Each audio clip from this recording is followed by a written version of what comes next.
Augustus, o primeiro dos imperadores.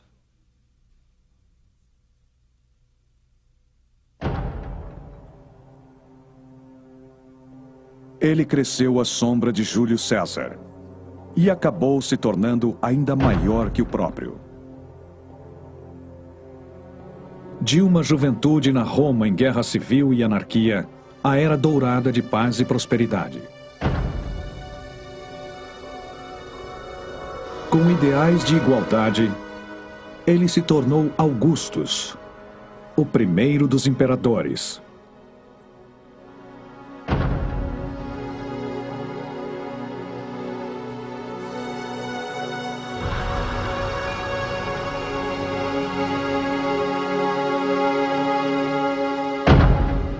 Ele assumiu a responsabilidade de vingar a morte do seu tio, Suetônio.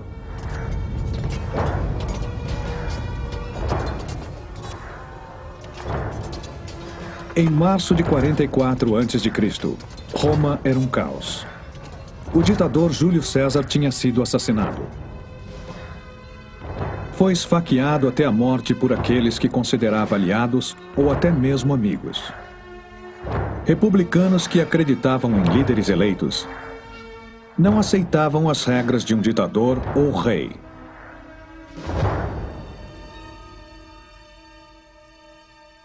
Ninguém sabia o que ia acontecer após a morte de César. Seus assassinos não estavam preparados para assumir o seu cargo e havia um suspense no ar e todos eram suspeitos de ambições secretas, mas ninguém realmente sabia o que estava por vir.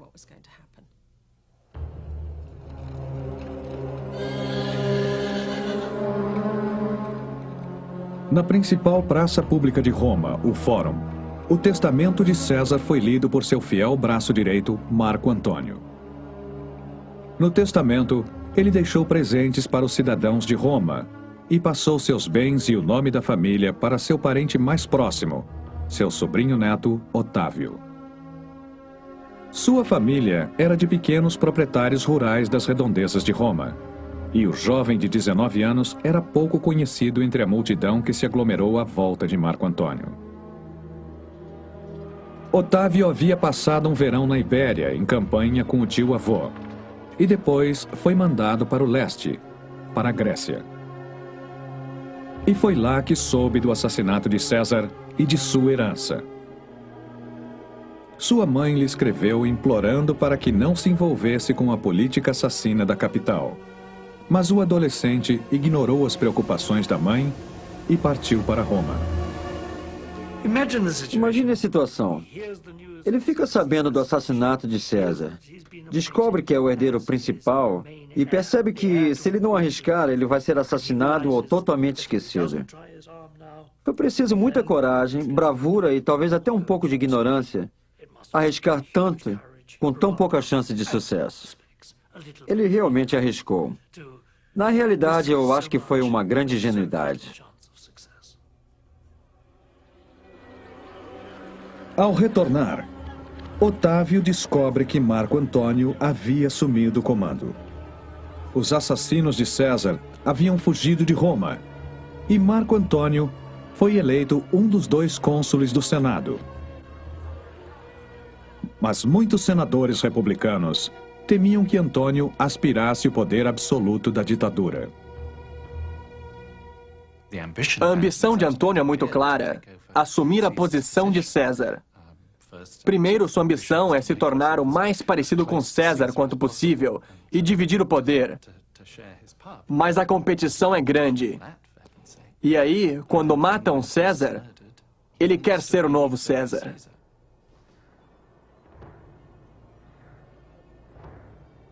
Os oponentes de Marco Antônio tinham um plano.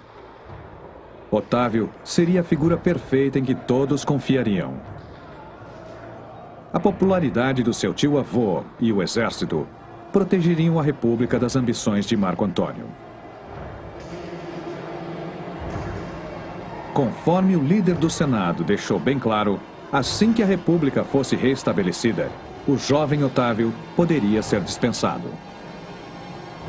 Idolatre-o, honre-o e livre-se dele. Cícero. Os senadores de meia-idade logo descobriram que haviam subestimado o jovem adolescente.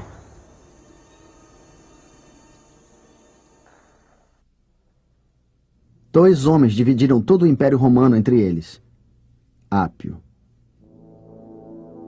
Otávio aceitou a herança do tio-avô e adotou o nome Gaio Júlio César Otaviano. Na história, é conhecido como Otaviano. Otaviano prometeu ao Senado que usaria o poder que o nome de César tinha para proteger Roma de futuras anarquias e ditaduras.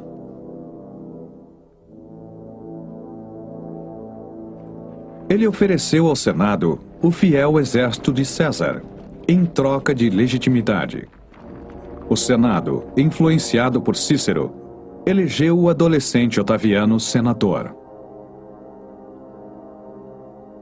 Com isso, Cícero estava oficialmente contra Marco Antônio.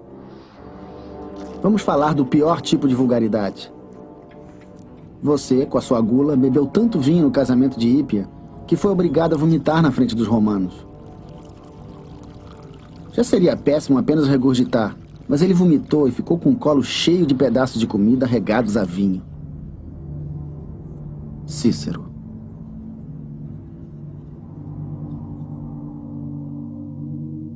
Antônio respondeu com terríveis acusações. Júlio César exigia favores sexuais de Otaviano como pagamento por sua adoção. Cícero retrucou com insulto após insulto. Que falta de civilização! Que crueldade! Ele acusou Otaviano de fatos criados por sua própria indecência e libertinagem. Essa imagem cria uma imagem de um Antônio bêbado. O Antônio que não é capaz de ser um político responsável. E é isso que os romanos caracteristicamente fazem em situações de conflito público. Nós reclamamos da forma como a política moderna se tornou baixaria pessoal entre os líderes políticos. Isso não é nada para os romanos. Eles esperam que seja uma baixaria. Isso é normal. Mas no decorrer das discussões, as pessoas se magoam, se irritam e não perdoam facilmente. E isso deu a Antônio uma grande quantidade de inimigos irados. Cícero fez um comentário que eu considero de extremo mau gosto quando disse no banquete dos Idos de Março que Antônio deveria ter sido parte do jantar. O Senado mandou o exército para o norte da Itália para atacar Marco Antônio. A legião, fiel à memória de César, foi comandada por seu filho adotivo, Otaviano. Nas duas batalhas que se seguiram, as legiões de Antônio foram destruídas, mas ele escapou ileso. Seus oponentes no Senado congratularam-se por acabar com as aspirações de Marco Antônio. Acreditavam ter salvo a República, mas desconheciam as ambições de Otaviano. Aparentemente, Otaviano estava com o mesmo problema que César teve em 49. Que se você tem um exército e você não tem opção, e você o separa, é o fim da sua carreira política. Você vai ser devorado pelos lobos aristocratas. Se você mantém seu exército e usa para ajudar na sua carreira política, aí você tem uma chance. Se você tem um exército, você pode sobreviver. Sem um exército, aos 19 anos, você está acabado. Otaviano manteve pulso firme com seu exército e, num ato de coragem e bravura, se dirigiu para o sul, em direção a Roma. Aos 19 anos, ele foi para Roma como se estivesse indo para uma cidade inimiga e mandou mensagens em nome do exército exigindo fazer parte do conselho. Quando o Senado hesitou em obedecer, Cornélio, um centurião-chefe dos deputados, desabotoou seu uniforme militar, mostrando sua espada, e corajosamente disse: "Se você não fizer conselheiro, isso o fará. Suetônio." O Senado não tinha outra escolha a não ser obedecer. Otaviano havia subjugado os senadores antes que pudessem se livrar dele. Agora Otaviano precisava de um aliado poderoso e, sem hesitar, procurou seu inimigo Marco Antônio. Ambos tinham interesses em comum. Ambos queriam vingar a morte de César. Seus exércitos queriam vê-los unidos. Juntos com Lépido, comandante da Legião da Gália, fizeram um pacto. Dividiriam o império e eliminariam qualquer oposição. Em Roma, Otaviano e Marco Antônio iniciaram uma série de situações brutais e sangrentas. Centenas de senadores e oponentes foram assassinados ou obrigados a se exilar. Antônio se certificou de que o malicioso Cícero estivesse entre eles. Otaviano fez questão de assinar a autorização para a morte de seus antigos aliados. Otaviano não perdoava. Ele faria qualquer coisa para alcançar seu objetivo. Acabar com os que eram muito ricos ou hostis, conseguir o que queria, era imperativo para ele. Com o objetivo de vingar a morte de César, Otaviano e Marco Antônio viajaram para a Grécia. Na Batalha de Filipe, lutaram contra os assassinos, homens como Brutus e Cássio, e foi uma vingança sanguinária. Otaviano e Antônio rapidamente tiraram o fraco Lépido do caminho e dividiram o império entre eles. Antônio ficou com as ricas províncias do leste, ricas em oportunidades de expansão militar. Otaviano ficou com o oeste. Ambos sabiam que estava prestes a chegar o dia em que lutariam entre si.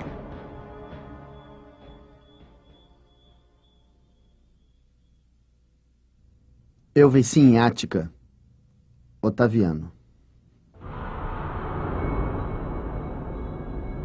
Em Roma, Otaviano começou a consolidar seu poder. Em 39 a.C., ele se casou com a bem-nascida Escribônia, mas se cansou dela bem depressa. Apesar do poder político das conexões que ela tinha, logo após o nascimento de sua filha Júlia, ele terminou o casamento. Eu a divorciei porque ela reclamava demais, Otaviano.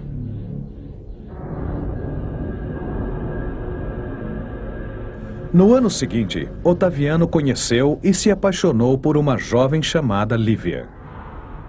A jovem de 19 anos já era casada, tinha um filho chamado Tibério e estava novamente grávida. Otaviano forçou seu marido a divorciar-se dela. Nos livros antigos, é representado como um encontro de amor.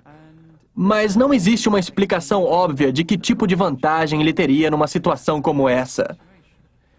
Parece ir contra todas as regras de um jogo político simples. E é muito estranho que, tendo resolvido se casar tão de repente e inesperadamente, que ele tenha mantido o casamento até o fim de sua carreira.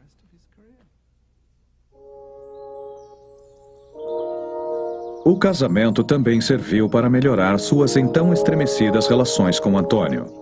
Ele lhe deu a mão da sua amada irmã Otávia, que deixou Roma para morar com Antônio em Atenas. Mas Antônio não tinha tempo para Otávia. Ele se apaixonara por Cleópatra, a rainha do Egito. Ela era rica, sensual e intrigante. Ela viu Antônio como novo líder romano, e assim como antes havia seduzido Júlio César, agora seduziria Antônio. A paixão ardente também alimentava ambições políticas. Cleópatra queria que o exército de Antônio a ajudasse a construir um novo império centrado no Egito. Antônio percebeu que poderia usar a fortuna dela para segurar Otaviano. Antônio despachou uma Otávia humilhada de volta a Roma e, sem divorciar-se dela, casou-se com Cleópatra. Talvez tenha sido porque Antônio se aliou a Cleópatra, uma mulher estrangeira, que Otaviano foi capaz de usar a sua fortuna de uma forma que ele assegurou o apoio da maioridade no Senado de Roma. Foi essa aliança com uma estrangeira que virou o jogo em favor de Otaviano. Otaviano se enfureceu ainda mais quando Antônio declarou que Cesário, o filho ilegítimo de Cleópatra e César, era o verdadeiro herdeiro do nome e da fortuna de César. Em Roma, Otaviano começou uma campanha contra Antônio. Quem não se enfureceria ao ouvir e ver no que Antônio se tornara? Agora ele abandonara completamente seu estilo de vida ancestral, aderiu a costumes estrangeiros e bárbaros, se recusava a honrar a nós, seus conterrâneos, nossas leis e nossos deuses. Ou ele está cego ou ele está louco. E ouvi dizer que ele foi enfeitiçado por aquela mulher. Sendo assim, ele não mais será considerado um cidadão romano, e sim um egípcio. Otaviano.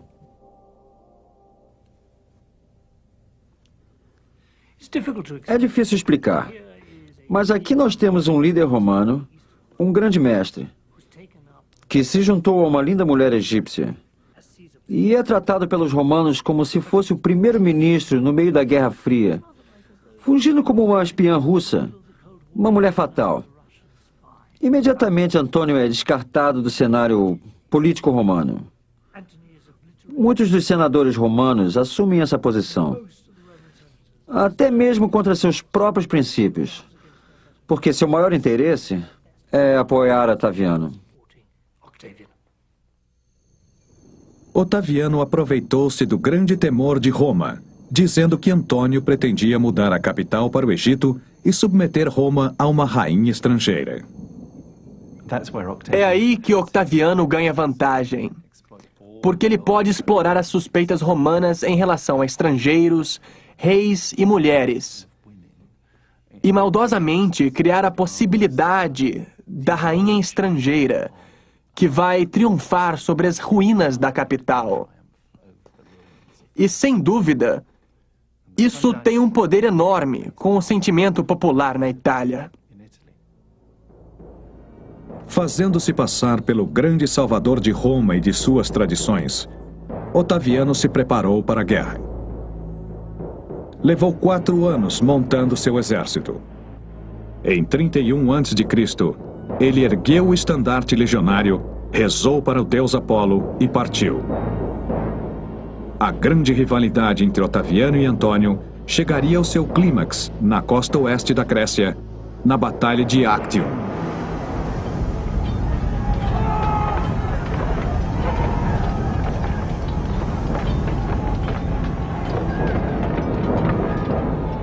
No centro, podia-se ver as tropas, em bronze, em posição de guerra. As ondas pareciam douradas. De um lado, Otaviano, liderando os italianos para a batalha, com componentes do Senado e grandes deuses. Do outro lado, Antônio, uma riqueza absurda. E, uma vergonha, a esposa egípcia e o apoio do poder do Oriente. Virgílio.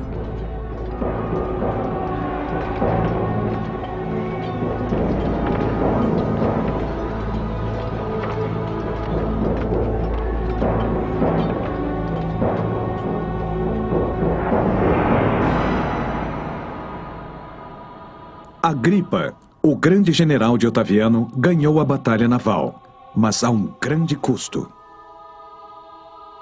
As águas da região ática foram manchadas com sangue romano. Sêneca. Muitos líderes de Roma e da Itália que apoiavam Antônio pereceram.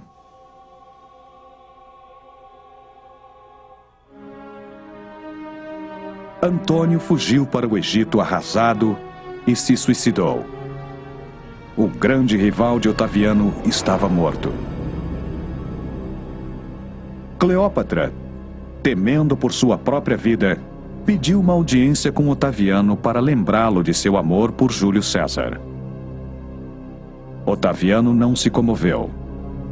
Ele pretendia expor a derrotada rainha em triunfo pelas ruas de Roma. Pela primeira vez, o Egito foi levado para o Império Romano e sua riqueza abundante confiscada por Otaviano. Perante tanta ruína e humilhação, Cleópatra se matou com a mordida de uma cobra venenosa. Otaviano, então, mandou assassinar seu filho Cesário.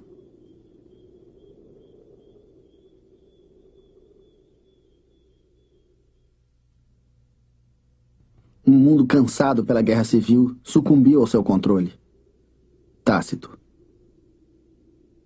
Aos 33 anos, Otaviano voltou a Roma. Eu acho que nem em 31 a.C., quando ele se tornou líder absoluto de Roma, ele poderia prever o que aconteceria. O que ele sabia com certeza é que, se ele ostensivamente assumisse um poder monárquico, suas chances de ser assassinado seriam as mesmas de Júlio César. Ele sabia que tinha que ser cuidadoso e cauteloso, equilibrando forças com a aristocracia romana. Otaviano vivia um constante dilema: como ser o líder soberano e sobreviver? O grande conflito é que ele disse que estava salvando Roma de seu opressor. Antônio é o opressor, Antônio é o tirano. Ele manipulou a situação de forma que, ao invés dele ter a mesma imagem de César, sendo o tirano de Roma, ele é o libertador. Ele é o Brutus livrando Roma da tirania. Mas é claro que, para livrar Roma dos tiranos, ele se tornou um tirano. Como resolver esse conflito?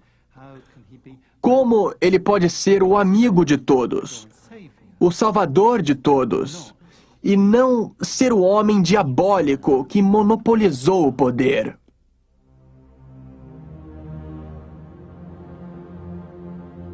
Otaviano recompensou muitos da antiga aristocracia com cargos no governo. Com a riqueza do Egito, promoveu jogos requintados e distribuiu favores. Mas alguns perceberam o que estava ocorrendo. Ele comprou o exército com presentes, as pessoas comuns com comida barata e a todos com seus discursos de paz. Muitos homens morreram no campo de batalha. Os que ficaram foram premiados com riqueza e cargos proporcionais à sua aceitação e servidão. Tácito. Eu acho que a coisa mais fascinante sobre Otaviano é o contraste entre a capacidade de ser totalmente insensível, cruel, como ele demonstrou no período antes do Ático, e a forma como ele é capaz de deixar essas características de lado e assumir uma personalidade completamente diferente depois. Depois de um século de guerra civil e ditadura, Otaviano sabia que o povo romano queria um homem de paz e estável, que respeitasse os valores republicanos. Se era isso que eles queriam, essa seria a imagem de Otaviano.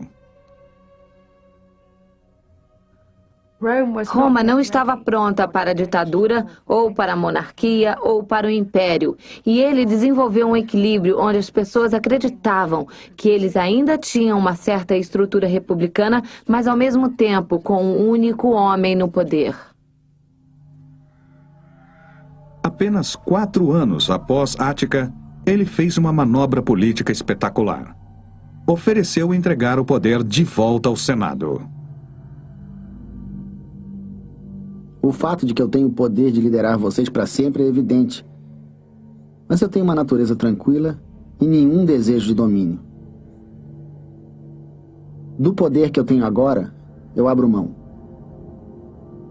Permitam que eu viva a minha vida em paz. Foi uma grande manobra. O Senado, surpreso com sua atitude, temia outra guerra civil. Eles não tinham outra opção a não ser recusar sua resignação e, exatamente como Otávio pretendia, lhe deram ainda mais poder. A liderança de um homem só era a única solução possível para um país naquele estado. Tácito. O que aconteceu em 27 foi que ele fingiu renunciar ao poder. Ele disse: "Vocês querem que eu renuncie?" E eles imediatamente, talvez pela memória da guerra civil ainda muito recente, parte por saber o risco que corriam, disseram, não, seja o nosso líder. E ele então recebeu o título de Princeps, Primus Inter Pares. O título de Princeps permitiu com que Otaviano não chamasse a si mesmo de ditador, mas atrás da fachada de igualdade, Otaviano cada vez mais consolidava o poder absoluto. Otaviano resolveu estreitar seus laços com os militares. Como comandante-chefe do exército, ele fez da guarda de elite de Pretória sua segurança pessoal.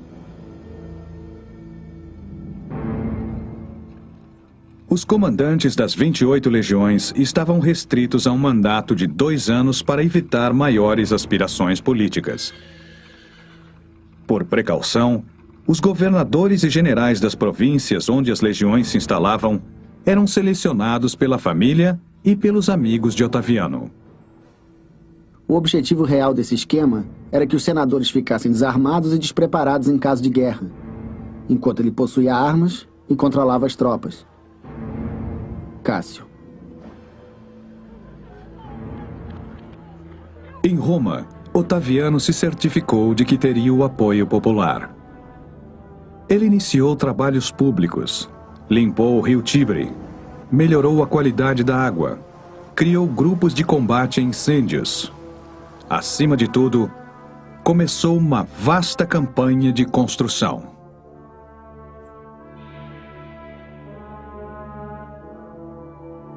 Eu transformei a Roma de tijolo em Roma de mármore. Otaviano.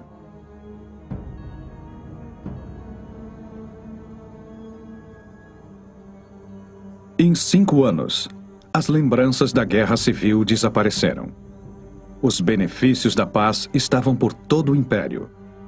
Até mesmo inimigos políticos aderiram ao sistema de recompensas e privilégios. Eles aceitaram porque eles próprios estavam profundamente envolvidos. Eles passaram para o lado dele e foram recompensados. Ele sempre se certificou de que muitas pessoas recebessem muitas recompensas, e criar esse sistema de recompensas foi um dos trabalhos do genial Augusto. O que eles não querem é que o sistema caia, porque, é claro, eles estão por trás de tudo. Seu regime estava enriquecendo a muitos. O Senado, que antes pregava idolatre-o, respeite-o e livre-se dele, agora o idolatrava pela paz que criou e o honrou com um novo nome, Augusto, o Venerado. Eu recebo o título de Augusto em nome do Senado, em reconhecimento ao meu valor, clemência, justiça e devoção. Augusto. Otaviano tornou-se o imperador César Augusto. Ele não tinha rivais. Era o mestre do Império Romano e fundador da Pax Romana, a paz romana. Eu restaurei, eu completei, eu construí, eu dei. Augusto. Augusto exigia fidelidade absoluta. Em troca, proporcionava paz, estabilidade, lei e segurança para todos os cidadãos. Roma, sob o comando dos imperadores e de Augusto, se beneficiou da prosperidade como nunca. Basicamente, tinha mais dinheiro disponível, os impostos estavam indo para Roma, Roma estava crescendo. Roma começou a se expandir no reinado de Augusto como nunca tinha antes. Era o primeiro passo de uma jornada de 2 séculos de muita prosperidade. Após décadas de uma guerra civil destruidora, as províncias de Roma se beneficiavam com a Pax Romana. Novas cidades, aquedutos, teatros, banhos públicos, ruas e pontes eram fornecidos pelo Império. O comércio prosperava e a agricultura se desenvolvia. Ele ficou conhecido como o grande restaurador da normalidade, o reestruturador da sociedade. e melhorou a vida de muitos cidadãos do Império Romano. Ele possibilitou a volta do cidadão ao campo ou ao que quer que estivesse disponível para eles.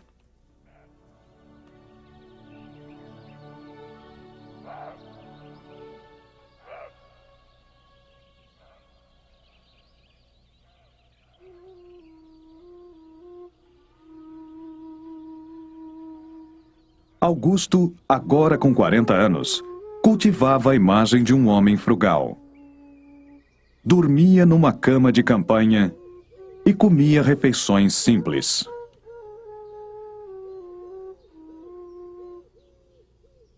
Ele era frugal.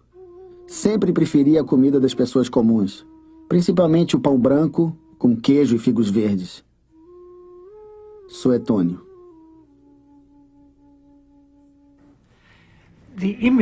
A sua imagem era de um homem de imensa simplicidade. Augusto era um imperador consciente que trabalhava duro. Ele não dormia bem. Em alguns sentidos, ele era um homem doente. Ele acordava cedo para ler as notícias. Ele era extremamente escrupuloso e sempre tinha dezenas, até centenas de delegações querendo vê-lo. Os bem-sucedidos achavam que ele era educado, cortês, que ele os ouvia e que era muito generoso. Augusto se certificava que sua boa imagem corresse por todo o império. Centenas de estátuas, bustos e moedas foram parar na Ibéria, Judéia, Grécia e Gália. Ele acaba sendo identificado com os deuses e sua representação simbólica. A forma como se apresenta, surpreendentemente, é a de um clássico deus romano. É por isso que, a partir do ático, ele não tem idade. Ele é simplesmente divino, como um deus vivo. Ele não tem rugas, ele não tem problemas. A imagem era parte do seu teatro, mostrando seu poder e escondendo a realidade da chegada da meia-idade. Seus dentes eram pequenos, poucos e cariados. Seu cabelo amarelado e encaracolado. As sobrancelhas se juntavam acima do nariz e quase não se percebia que ele era um homem tão pequeno. Suetônio.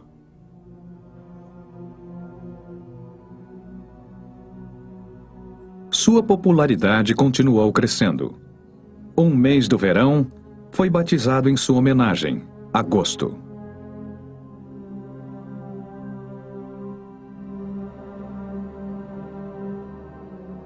Sacerdotes faziam sacrifícios pelo seu bem-estar.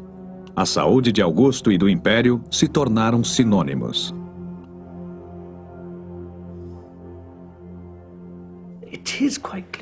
É muito claro que determinados grupos de líderes por todo o Império Romano estavam tão satisfeitos com a nova paz e com a prosperidade que eles alcançaram, que eles elevaram Augusto a um nível absurdo. Um deus. E isso era uma grande novidade dentro da religião romana. Os grandes poetas Horácio e Virgílio estavam encarregados de cantar os méritos do seu imperador. O grande César devolveu à terra suas plantações, acabou com a criminalidade, trouxe de volta antigos costumes que o homem italiano tanto prezava, e a fama e dignidade do nosso domínio acabou se espalhando por toda a parte. Horácio.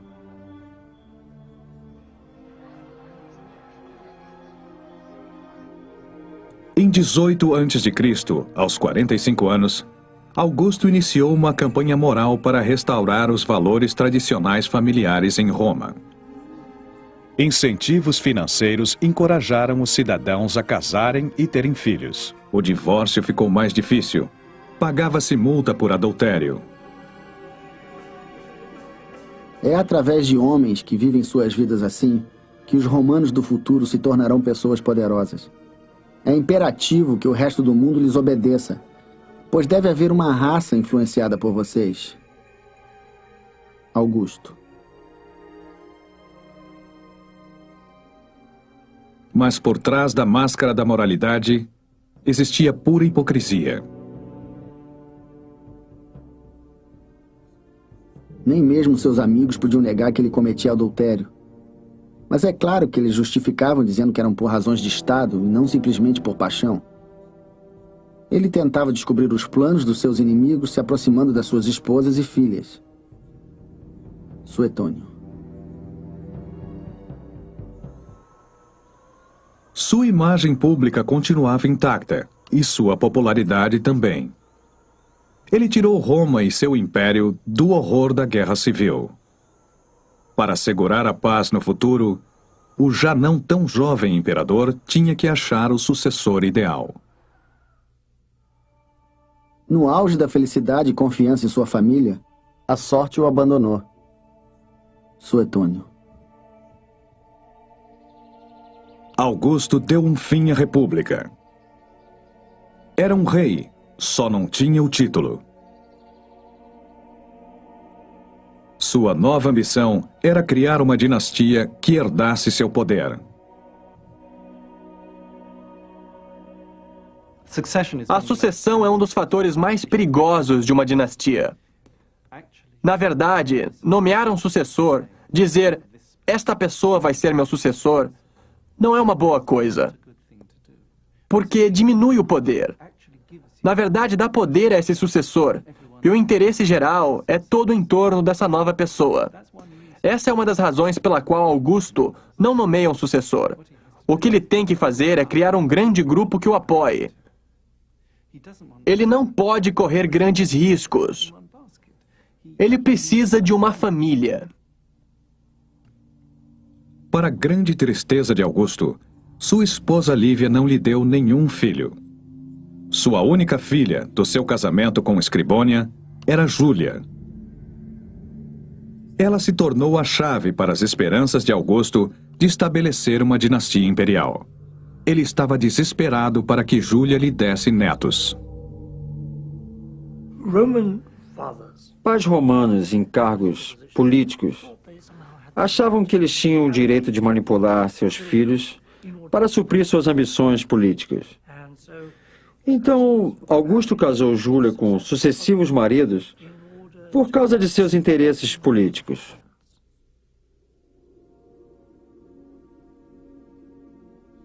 O primeiro marido de Júlia morreu antes que tivessem filhos.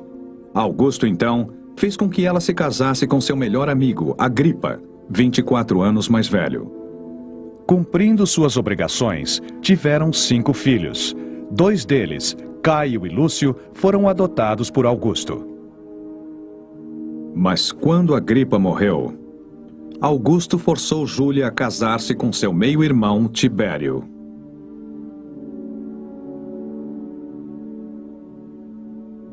Júlia finalmente se rebelou e desgraçou seu pai.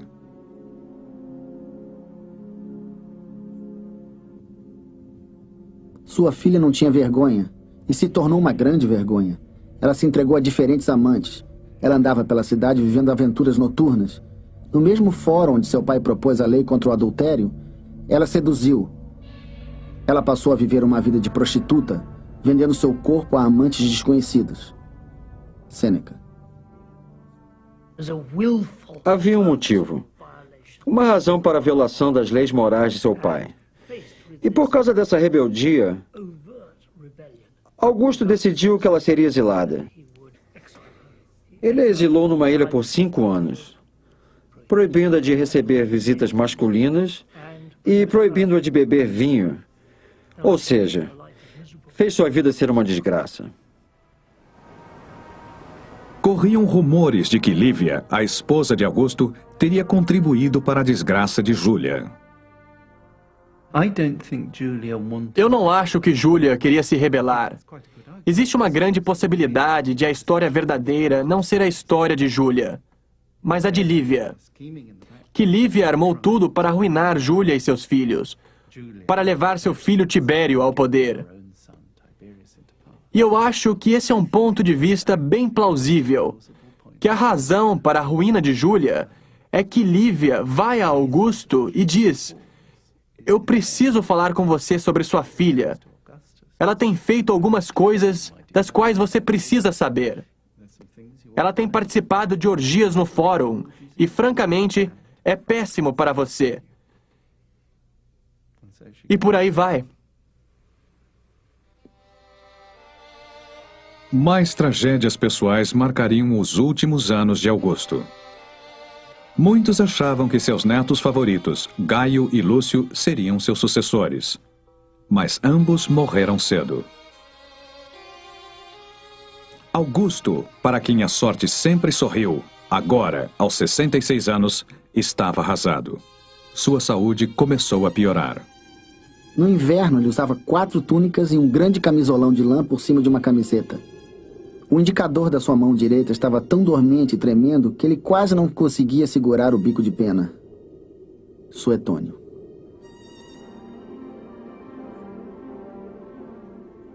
Durante o comando de Augusto, o Império passou por uma grande expansão.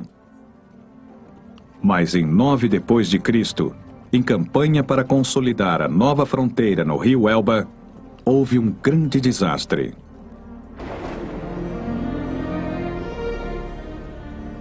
Na umidade e escuridão da floresta, 3 legiões foram atacadas por tribos germânicas e aniquiladas. Ele ficou tão consternado com o ocorrido que deixou o cabelo e a barba crescerem por vários meses. E às vezes batia com a cabeça na parede gritando: "Me deem minhas legiões de volta!" Suetônio. Augusto não conseguia se recuperar de tamanho fracasso. Seu conselho ao seu enteado Tibério era para não avançar além das fronteiras. Tibério havia se tornado um general forte e fiel. Augusto não tinha intenção de fazê-lo como sucessor, pois Tibério não tinha seu sangue. Mas agora não tinha opções. Em 5 depois de Cristo, ele finalmente adotou Tibério como seu filho e sucessor. Estabeleceu-se então uma dinastia imperial.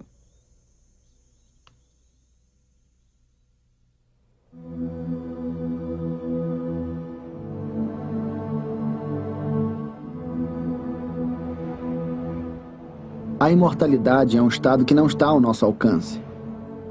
Mas viver nobremente e morrer nobremente é uma maneira de conquistar esse estado. Augusto. No ano 14 depois de Cristo, Augusto ficou muito doente. Chamou sua família e seus conselheiros. Como eu interpretei bem o meu papel, batam palmas e me liberem desse palco com aplausos. Augusto.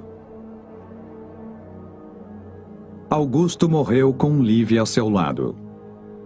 Diferentemente de muitos imperadores de Roma que viriam a sucedê-lo, ele morreu na cama, em paz, aos 76 anos. No seu funeral, uma águia foi solta, simbolizando seu espírito indo para o céu. Logo após sua morte, Augusto foi declarado um deus. Augusto define o império. Define um novo sistema. Isso está claro. César é o elo de um sistema antigo para um novo sistema. Mas César deixa o novo sistema completamente indefinido, totalmente aberto para o futuro. É impressionante a quantidade de aspectos em que Augusto serviu de modelo para o futuro. Além disso, sua importância para que todos os seus sucessores seguissem seus passos. Ao final do reinado de César, províncias por todo o Mediterrâneo tinham a sensação de poder seguir com as suas vidas. Existia um sistema judicial, um sistema de impostos, e assim eles estavam em paz. Augustus criou uma estrutura de governo e defesa que mantinha essa paz. E isso fez uma grande diferença. Augusto fez um milagre. Ele deu fim a 100 anos de discórdia política em Roma. O que ele fez foi mudar Roma de uma república e da guerra civil para uma estável monarquia. Esse foi um feito inacreditável.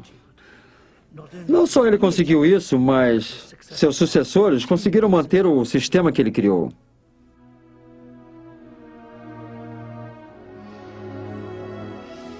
A nova ordem criada no reino de Augusto duraria séculos. Mas a fortuna da sua família imperial estava menos segura. Entre seus sucessores imediatos estavam 2 imperadores romanos mais notáveis, Calígula e Nero. Em comparação, todos olhariam para trás, para o primeiro dos imperadores como o melhor.